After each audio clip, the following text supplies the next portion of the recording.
ალბათ ეხა სიახლე არ იქნება რომ ვიტყვი რომ როგორი დაცარიელებულია სოფლები, როგორ ვერ შეხვდებით ახალგაზრდებს. ის კი არა, რაღაც რომ გააკეთო სოფელში.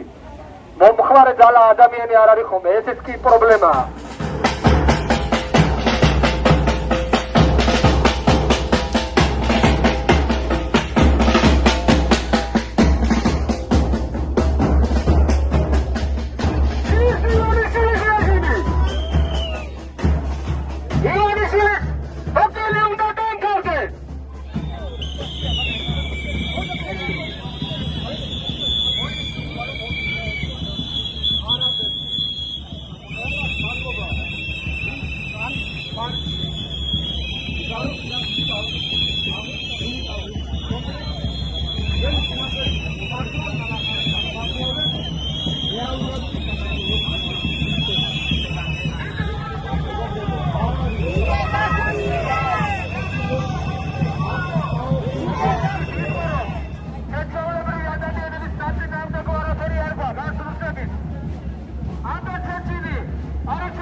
Parlamentin natri